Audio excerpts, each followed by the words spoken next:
Hello everyone, this is Benjamin T. Collier, also known as Poison Darth Frog. And if you're watching this, this is not the start of Sea Viper in World Tour Mode on Street Fighter 6, because I'm recording this on the 13th. This video is me deciding how I'm going to approach covering Sea Viper in World Tour Mode. But if you're watching this, then that means that I have done it, I have recorded it, and now I am most likely in the process of editing those videos, and hopefully they will be out soon. But what I'm doing today is deciding who to be. Because if you've been watching my coverage of World Tour Mode for a bit, you may know that this actually started as an extension of my coverage of Ninja Turtles games, because it just so happened that I got this outfit that straight up just makes me Leonardo. And this was the year that I was covering just a bunch of Ninja Turtles games on the channel, so this just turned into an extension of that. Because I also included any game in which I could play as a Ninja Turtle. And I covered Ed in World Tour Mode with that, and then I enjoyed that process, so I just kept going. But then Sagat came out, and the opportunity to train with Sagat was such a personal thing for me that I decided I want to just be myself for that. And so that's what I did last time, and this time around I could go with that again, just being myself, or switching back to Leo again just for old time's sake. Or I could do something completely new. I've been thinking about this a lot, and thinking in general about how I want to do these videos moving forward. Because I don't know how many more seasons Street Fighter 6 is gonna have. It seems right now like they're going pretty strong. I think people are generally excited about the new content coming out. So this could go for a while, hopefully it'll go for a while. I'd like to keep doing this for a while. But do I want to be the same character each time? Do I want to stick to just being myself? Do I want to try and do a different character each time?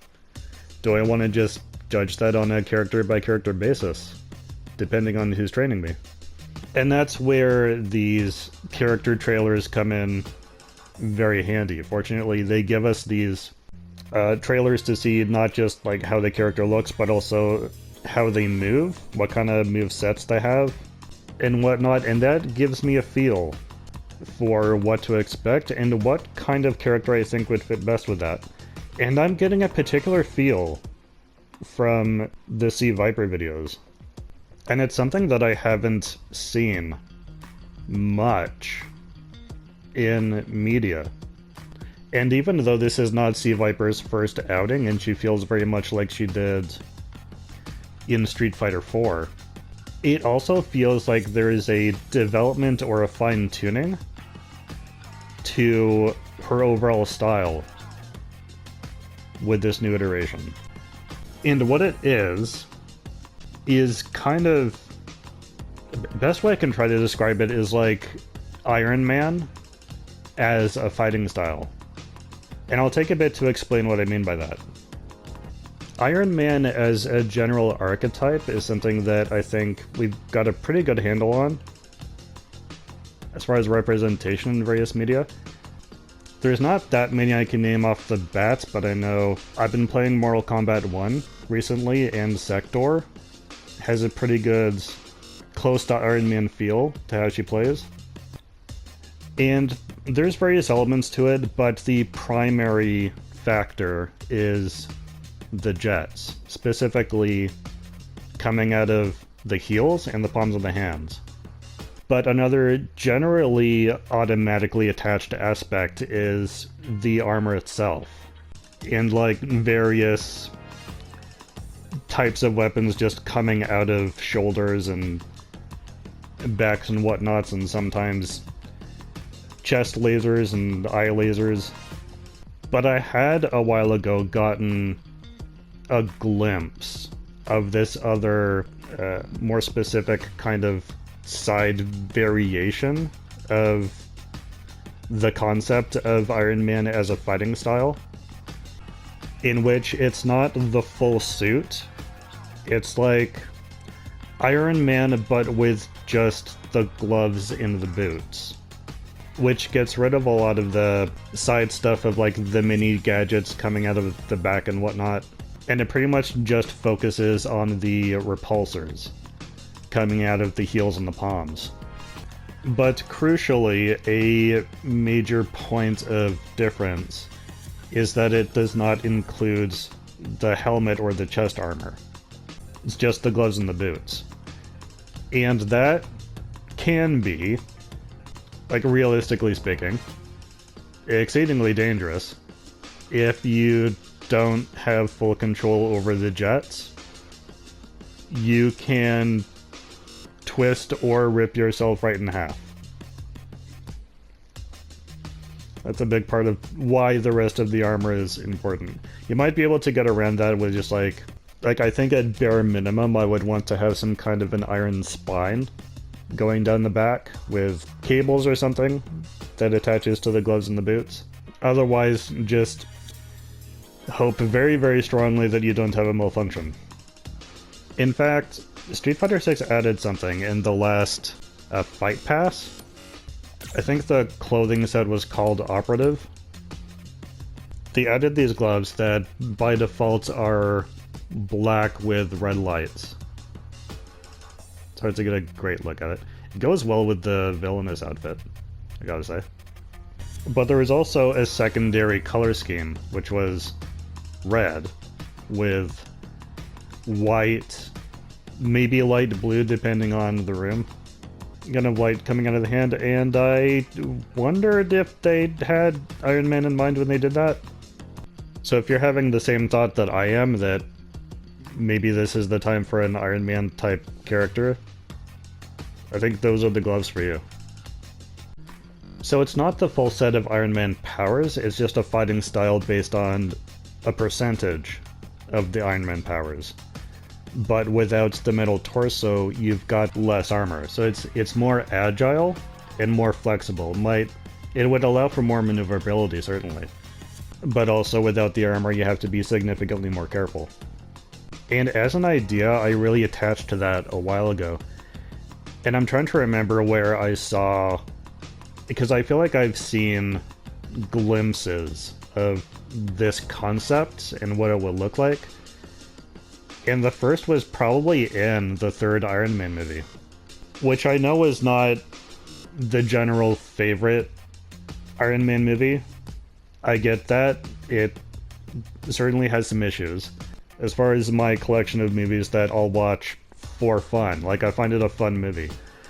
I enjoy the action in it, and I enjoy the innovation in it. And that's one of the primary things that I look for in Iron Man movies, is how they innovate the concept. And I think Iron Man 3 did that very well.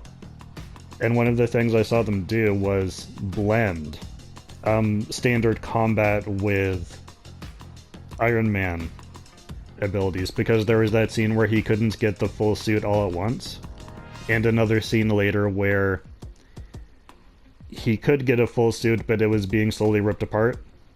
And so he had to mix what he was doing as far as physical combat. And I think that was my first glimpse of what this Iron Man as a fighting style would look like.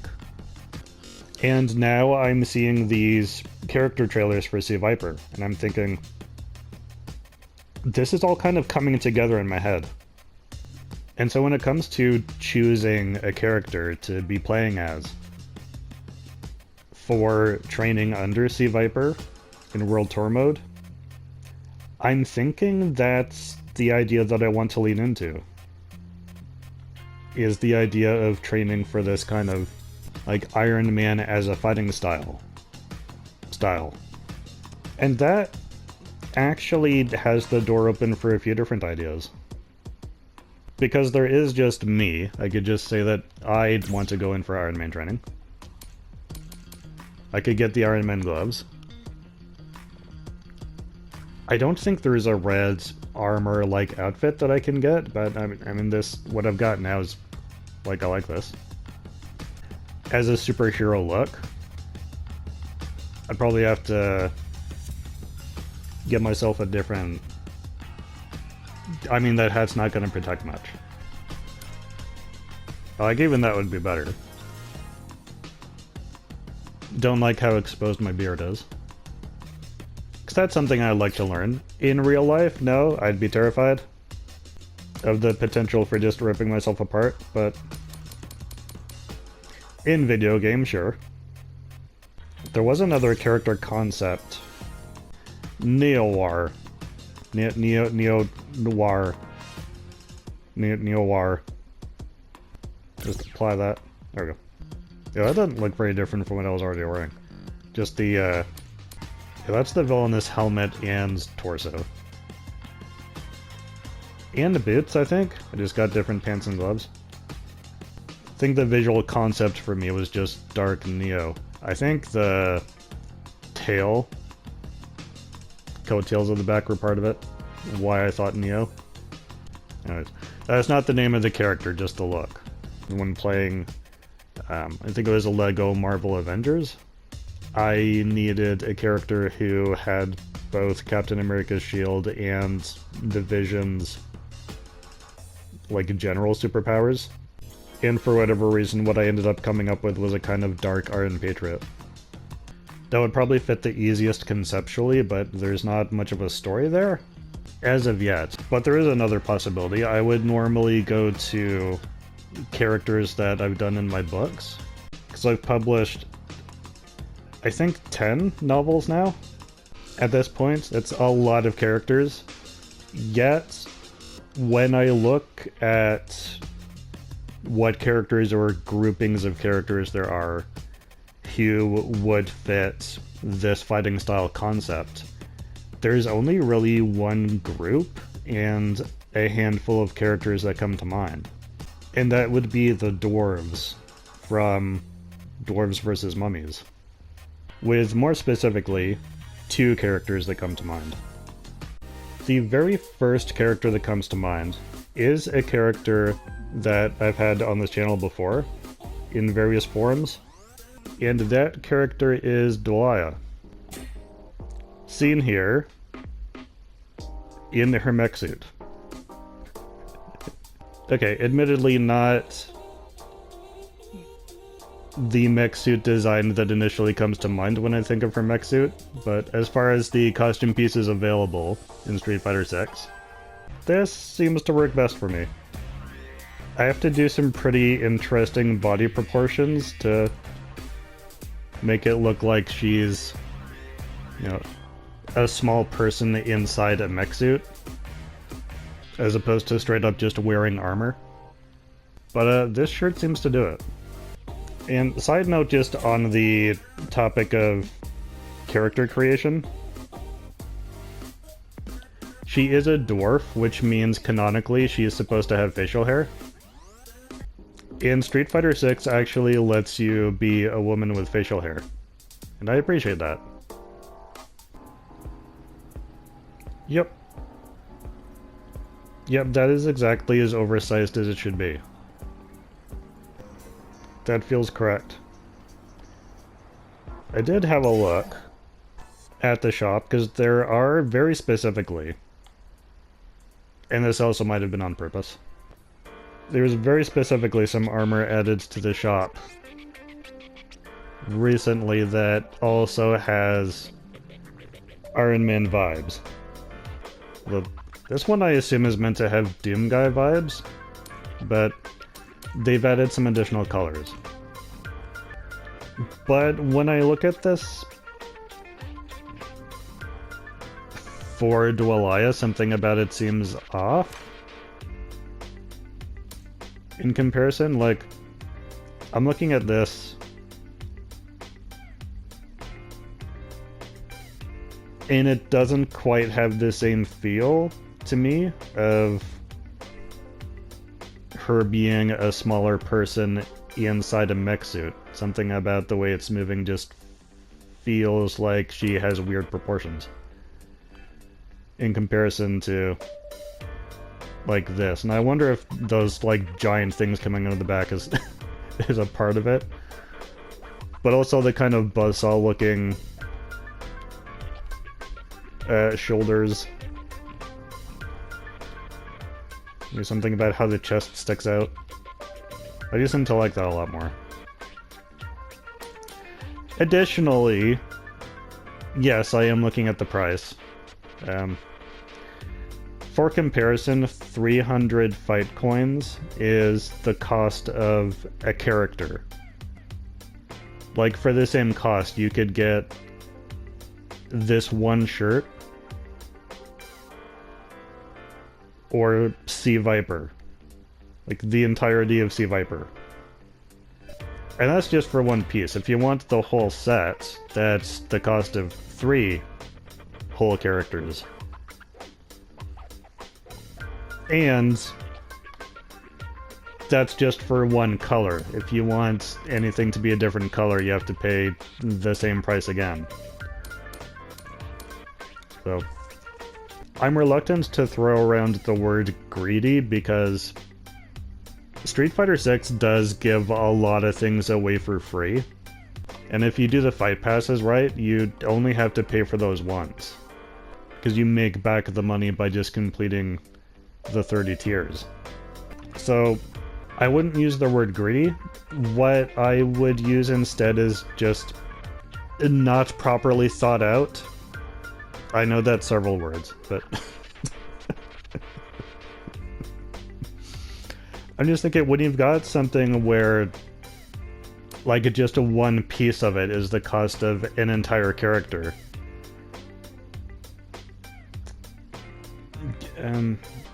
Is your audience going to think it's worth it? I don't know how often that's going to happen. Individual pieces, though, you can also purchase using drive tickets. I don't know how long it takes to get 6,000 drive tickets when playing normally. I never do, like, online competitive stuff. So, I don't know. Pretty much the majority of drive tickets I get is from, like, characters having birthdays. So, anyway, long story short, I did have a look at those, but found myself not liking it as much as this. Now, fighting style. For her, I did figure E Honda, I think.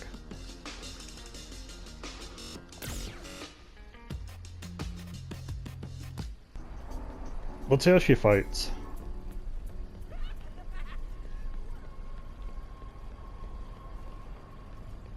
Why do people keep laughing at me? Right, that's right, yes please. I've actually finished the fight pass. There isn't a needs to collect any more kudos at this point. Apart from just leveling up kudos for specific fighting styles, I guess. And I apparently haven't done much with the Honda yet. Oh yeah. Urban Park Station. That takes up exactly as much space as it should. Yeah. Uppercut. Alright. Yeah. This is more or less how she would fight. With the maces coming out of her hands. Run forward. Yeah. Yeah. What else do I have? Yeah.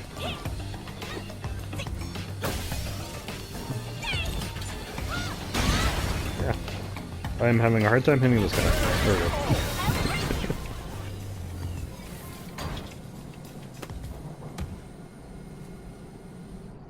Yeah, Sumo Smash fits too.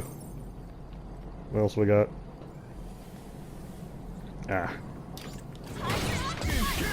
It's unfortunate that you can get an entire subway train of just fridges and stuff. Yeah. Oh, you're the golden guys. Okay. Hold up. I don't know if I can reach this guy. There we go. Okay. Oh, it's still alive. Crap. Oh well. I forget what you get for killing the golden ones. And since I don't remember, I'm not too sad about it. Anything else? So why do I get entire cars with just nothing in it? It's just a waste. Right. Come here. Let me smack you. Actually, what is my back? Oh, it's falling down. Okay.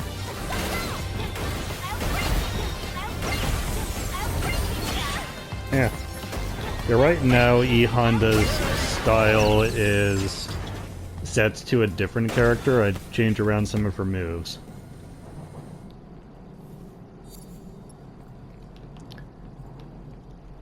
If we're doing this. This is Urban Park. Urban Park. Station.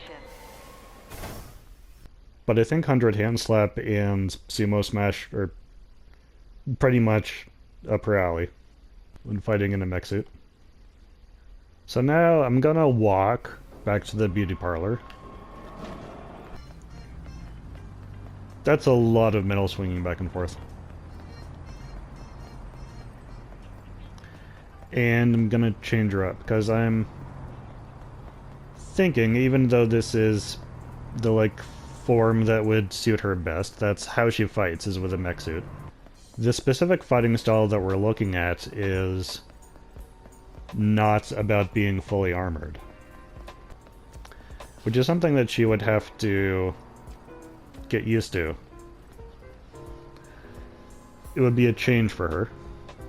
Because for that, she would have to go without the mech suit. And in that case, her proportions would be very different. And she'd be more or less like this. At least until she'd found something more stylish to wear. Again, at least in combat, she's not used to being outside of her mech suit.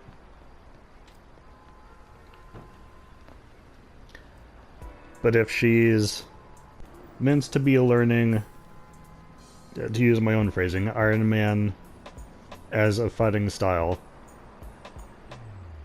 outside of a full suit of armor, and that's what Z-Viper has to teach her, she'd have to learn to do that outside of the mech suit.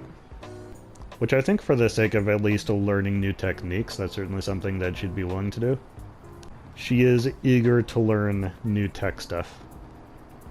Because even if the base version of it doesn't necessarily suit her, she'll be able to learn something to apply to her suits, and to benefit other people as well. Which brings me to the last character that came to mind. One of the other dwarves from Dwarves vs. Mummies, and that would be Thrarin.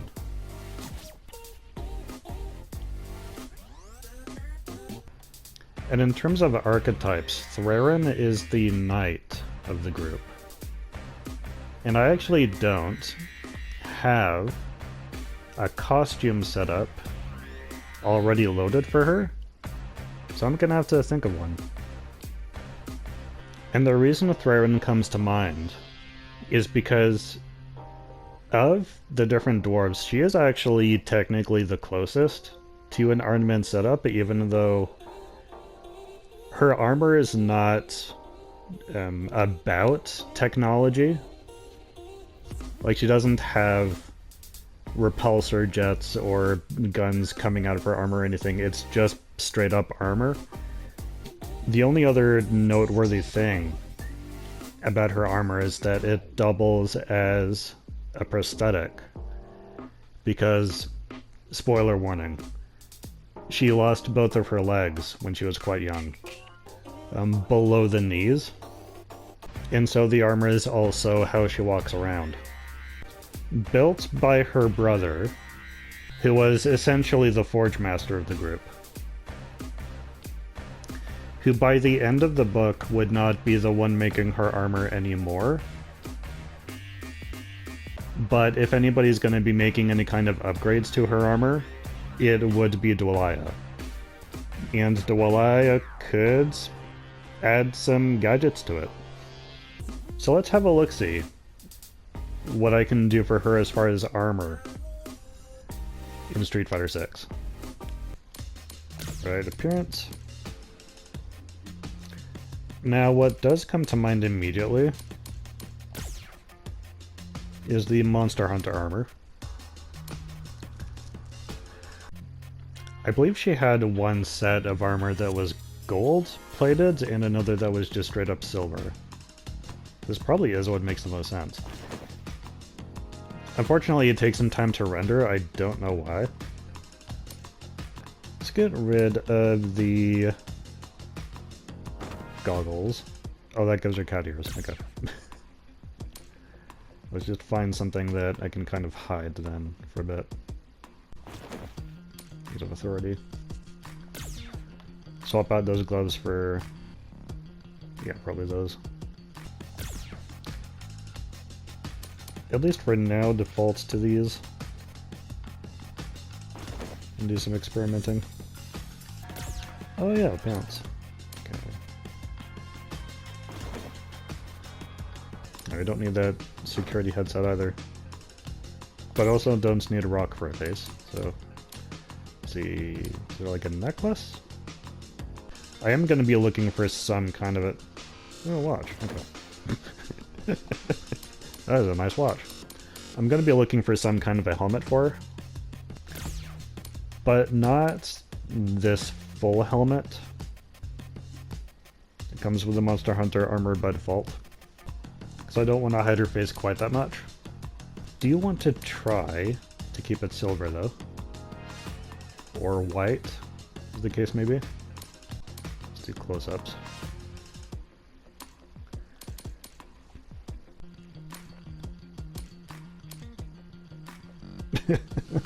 Box. Okay. Just bag on head. No.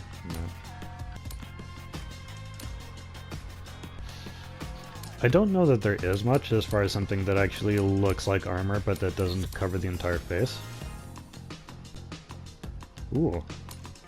No. Yeah, I'm actually not seeing much. I'll have a look in extras here then. Because maybe there's something I can move around at least. Vega mask.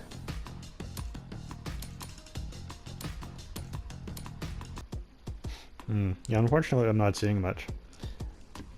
Like, more or less what I'm looking for is something like a knight's helmet, but with an open visor. I don't think they have that. Can I combine those horns with something? Maybe I have to make my own open visor? So I want to rotate first on the red axis. Yeah. Okay, move up. Move forward.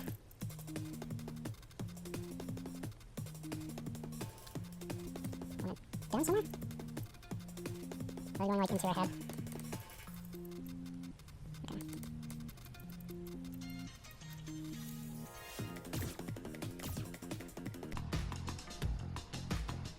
Might need to move the horns then, depending on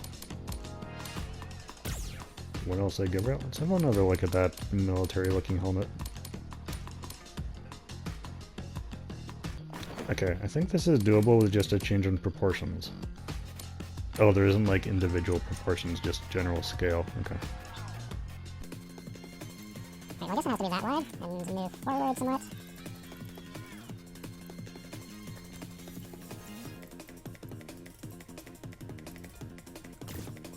Okay. And then I'll need to move the horns back a bit. Just accessory position, head. Unfortunately, they don't start off at the default spot. Oh. Get back. Ooh, they go in quite a bit. Okay. Rotate. This way. Down. Do they know the parts? No, okay. Scaling? Does that help? Move back somewhere? And also down? Okay. Okay. I do wish I could play with the colors more, but as far as the general look, I think that's as close as I'm gonna get to the kind of helmet that she would wear in the Street Fighter 6. Now let's see how she looks in action.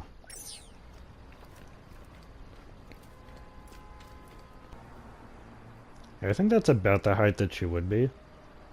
In armor, she's taller than the average dwarf, but still shorter than the average human.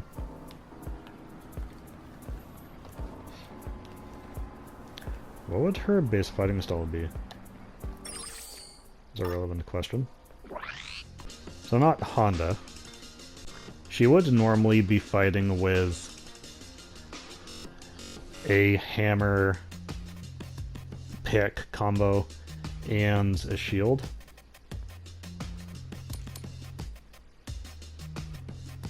That actually might be the closest thing.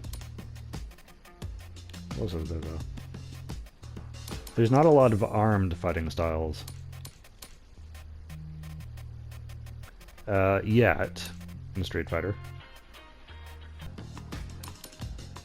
I mean, there's a paper fan.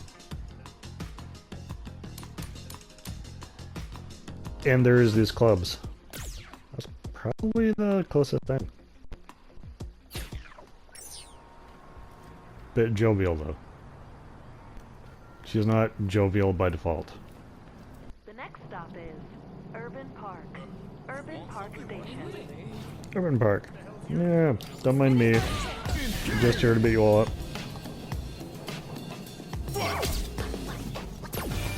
Well. Ooh. Oh, goodness. Okay.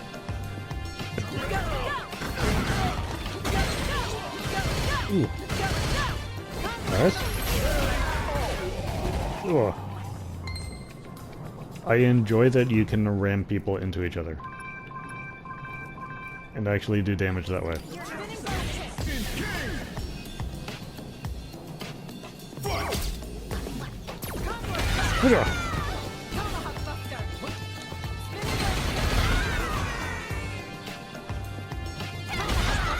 Tomahawk Buster? Okay.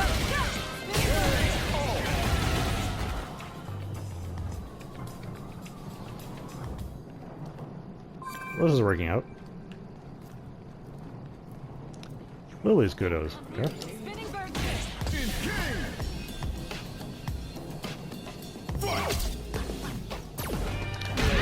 What about, like, grabs and whatnot? Yeah.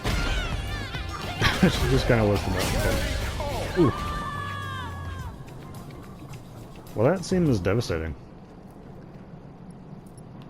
Although, I think those guys are like level 20 or something. Yeah, Subway is just the best place to grind kudos. Particularly if you're looking at grinding for fight passes. Ow. Ow. Thought it.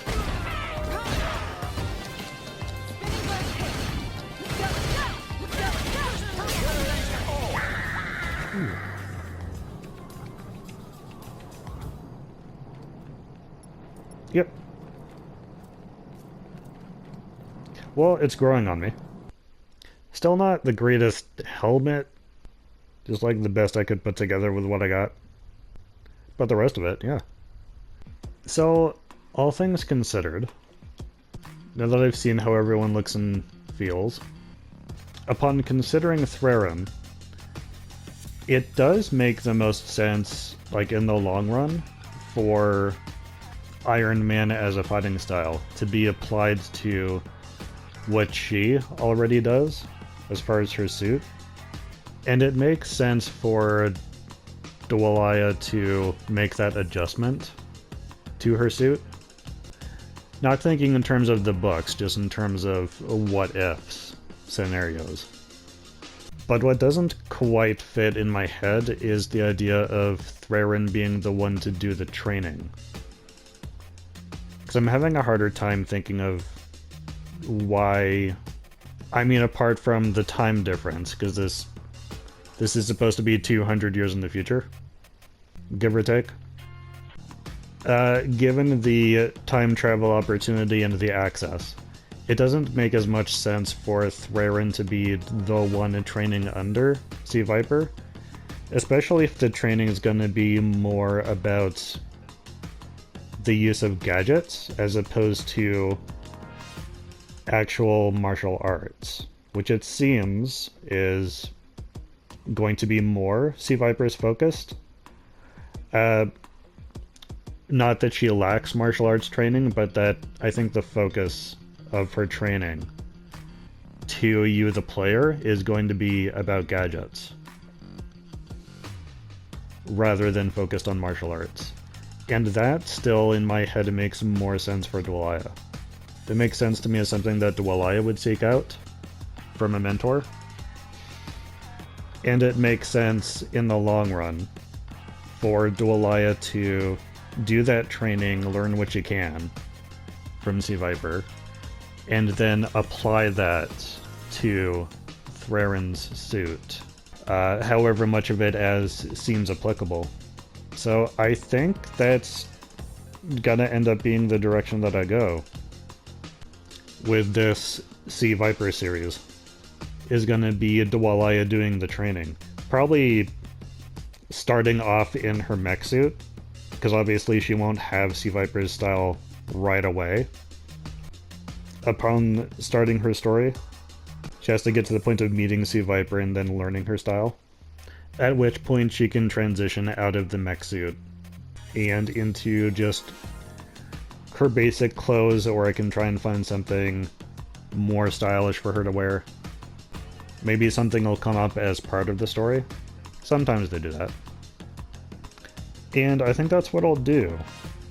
As for future characters, I know Alex is supposed to be a wrestler. I don't know if he's a pro wrestler, and I don't know if he's that kind of pro wrestler that like I'm used to watching. If he is, then for Alex, honestly, I may just go back to being myself. Because pro wrestling is one of the things that I wanted to grow up to be when I was a kid. So that, again, would be a kind of personal fulfillment thingy. Ingrid, though, I have no idea. Like, I could try going off of gameplay footage of her from older games, but it looks like they're doing a kind of redesign for Ingrid, which might translate into how she fights as well. We could be dealing with a completely different form of Ingrid, for all I know. But if her thing is magic, then even just covering it just depends on what kind of magic it is. But as far as characters, there's a lot of characters from my books who use magic as their primary fighting style. But as usual, I'll get a better indication of what kind of character to go with once I see the character trailers. Alex's hasn't dropped yet, so I don't know for certain about Alex. I think I'm most curious to just see what Ingrid's gonna be like. And yeah, hopefully there's more seasons to come and more characters to do this with. I've been enjoying putting these videos together. So yeah, again, if you're seeing this, that means that I have recorded my training with Sea Viper, and I'm most likely either in the editing process now, or I'm about to be editing.